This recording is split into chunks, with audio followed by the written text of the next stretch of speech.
The secrets are out. Gary Lineker of Match of the Day is the second highest paid star on the BBC. Behind him is Graham Norton. Yes, you got it! But at number one on the list published today, it's Chris Evans. £2.2 million for Radio 2 and Top Gear. There was a little crowd of reporters waiting as he left work today.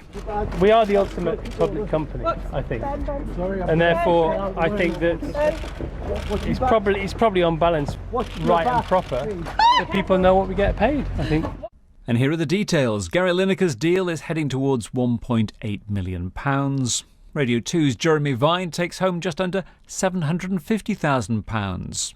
Hugh Edwards earns between £550,000 and £599,000. And John Humphreys from the Today programme and Mastermind gets almost £650,000. And today, he was the one facing the tough questions. What do I do?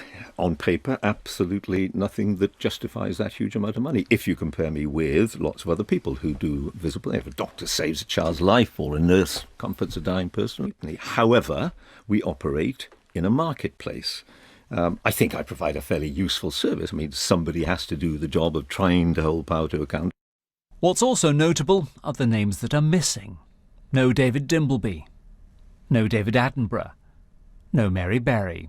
Anyone paid through an independent production company or the BBC's commercial arm isn't on the list. So Graham Norton's earnings from his production company are probably not included. But it's still a list of 96 names earning more than £150,000.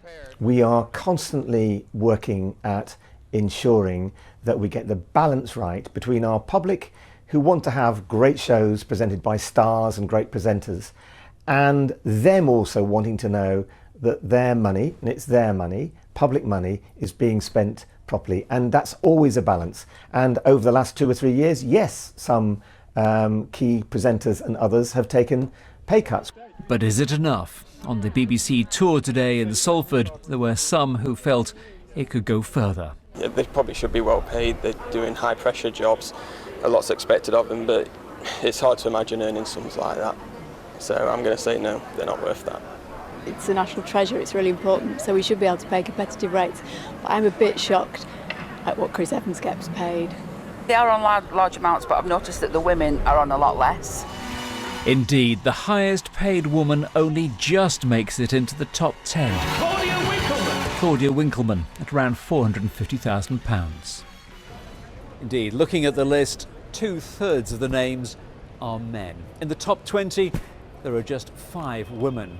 And when it comes to black or Asian or BAME presenters, there's not one in the top 20.